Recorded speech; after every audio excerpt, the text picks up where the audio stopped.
Isso é uma questão, né? A gente teve aí um livro do grande psicanalista Conrado Caligares, né, que chamava Adolescência, onde ele falava, né, como muitos outros psicanalistas, do abismo que existe entre uma geração e outra. Né? Então, esse é um fenômeno já estudado há algum tempo. Né? A gente fala de geração Baby Boomer, geração X, Y, agora a gente fala da Z, de Zetten, né? Ou outros nomes. Né?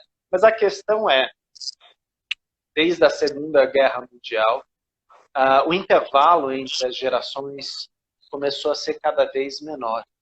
Né? E cada geração ela traz novos desafios, porque a gente tem todo um contexto, toda uma linguagem à nossa volta que está mudando. Né? Então, eu sou da época onde ainda tinha telefone com fio, televisão a gente mudava de canal indo até a televisão e não tinha controle remoto ainda. Né? Então, eu ainda peguei isso. Né? Quantas coisas já mudaram de lá para cá?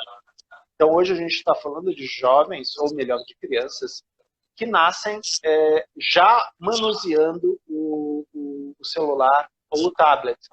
Né?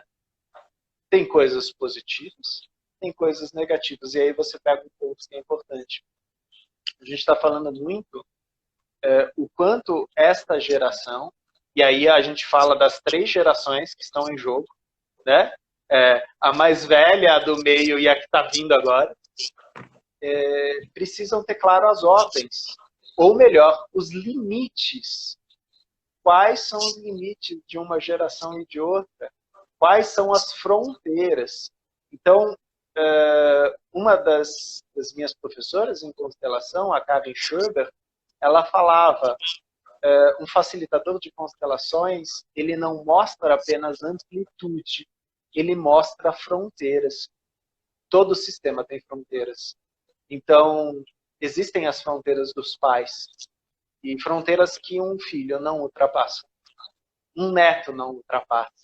Assim como o filho tem fronteiras, que sim, são respeitadas, mas muitas vezes elas são ensinadas pelos pais.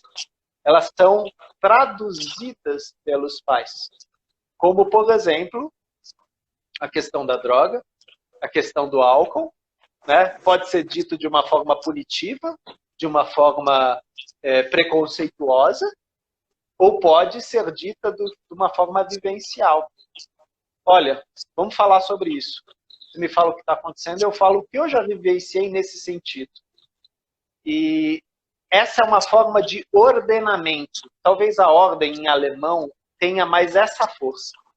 Ordenar o primeiro, o segundo, o terceiro, o que tem mais vivência, o que tem menos vivência, o que tem mais inteligência e o que tem mais vida, né? E tentar encontrar um equilíbrio entre estas partes.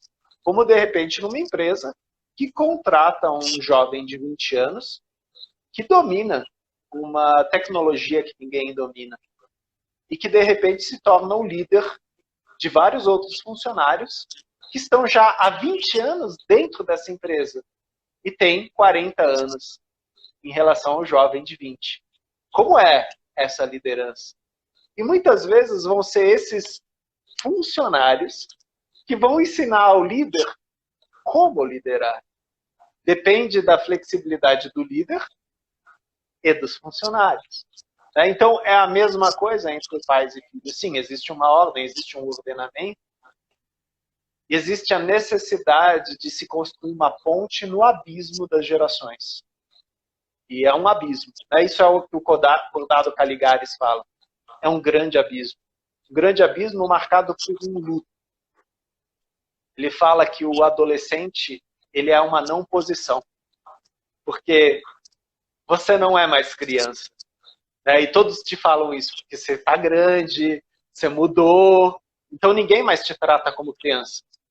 Mas também ninguém te permite ser adulto, porque você ainda não tem idade para isso.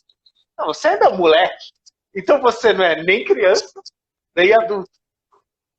Você fica nesse lugar, e você está passando ainda por um luto, pelo corpo infantil que você perdeu, pelas liberdades que você perdeu, e você está vendo a responsabilidade chegando, e ela te assusta.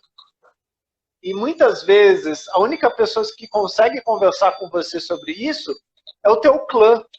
No clã, no sentido da tua tribo. São aqueles que, assim como você, estão passando por isso. E aí, muitas vezes, você vai se afastar, assim, do pai e da mãe e vai dizer, eles não me entendem. Né? Você não está de todo errado. Mas se você se afastar demais, você vai perder a conexão com a fonte. Isso é perigoso. Né? Então, é uma dança. O Juan Garriga sempre fala isso. É uma dança. E não é fácil a gente encontrar o passo junto ao outro. Mas é possível. Né? Então, entre pais e filhos, é difícil, mas é possível.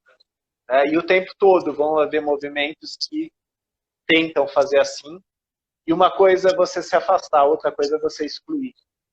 Então a gente tem que tomar muito cuidado. Às vezes um afastamento, num determinado momento, ele é saudável. Agora, uma exclusão extremamente prejudicial e traumático. Isso vale para pais, para avós, para filhos, para netos, para bisnetos. Tem famílias aí que tem 4 gerações dentro da mesma família. E a gente percebe como é diferente a linguagem de geração para geração. Isso dá uma tese. Né? E a linguagem, eu não estou falando só das gírias. Linguagem corporal, tudo que envolve a linguagem. Do A, B, C e D. Todas as gerações que estão aí. E os seus devidos abismos. Existem pontes ou não? Elas têm que ser construídas por A e B. Se A não quer, B não constrói sozinho. É uma questão importantíssima. Eu vejo o quanto eu, enquanto pai, aprendo, né, na relação com os adolescentes lá nas escolas e com o meu filho adolescente, né, na relação do dia a dia. Acho que esse lugar também da gente ter de humildade é uma coisa que sempre a constelação valorizou. É importante. Agora, o desafio é a gente ter esse olhar de humildade, sabendo que somos grandes perante os nossos filhos, ou se estamos dentro de sala de aula, perante os nossos alunos. Né?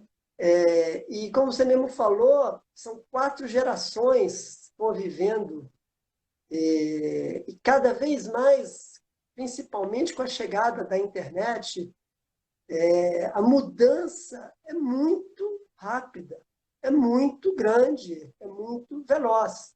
Né? E aí me vem a percepção do quanto as ordens trazidas por Hellinger são importantes, porque elas perpassam todas as gerações. Porque elas foram sendo observadas, e eu falo isso quando eu estou com as crianças dentro das escolas, eu coloco eles em roda e falo, olha, imagina a gente está dentro de uma caverna. Dentro da caverna, todo mundo faz parte. Ninguém, se a gente for caçar ali um dinossauro, ninguém pode ser excluído, ninguém pode ficar de fora. Você pode não gostar do fulano, mas na hora de brigar com a tribo do vizinho, ou na hora de matar um leão para alimentar a tribo, todo mundo tem que estar junto. Então, todos fazemos parte. Eu tenho que respeitar o meu coleguinha, mesmo que eu não goste dele, mesmo que ele use cabelo vermelho e eu acho isso feio, ele faz parte.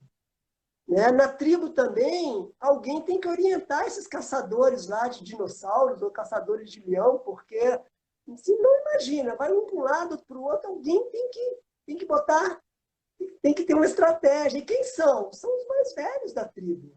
São os caras que já caçam leão há 50 anos, há 60 anos. Então, eles, porque chegaram primeiro, eles têm um lugar de sabedoria, que eles não vão correr atrás do leão ou da armadilha, mas eles vão planejar a armadilha. né? E, ao mesmo tempo, a questão do equilíbrio das trocas. Pô, o cara que corre mais rápido e consegue dar uma flechada num veadinho, que é o alimento de todo mundo, ele tem que ter benefícios maiores do que aquele cara que faz corpo mole, que, pô, não vou correr muito e tal. O cara tem que pegar o filé mignon, faz sentido. Então, assim, para mim, retomando um pouco esse paralelo de Freud e Hellinger, né? Eu acho que, para mim, Freud colocou uma luz no final do túnel. Mostrou que, para além do abismo, a gente tem a quem recorrer. Né? Estamos nós na adolescência, na juventude ou na nossa maturidade, desesperados em relação ao futuro, e a pandemia está aí para trazer depressão para todo mundo, a gente sabe disso. E eu acho que a luz no início desse processo surgiu com a psicanálise, né? Que foi sendo transformada e adaptada.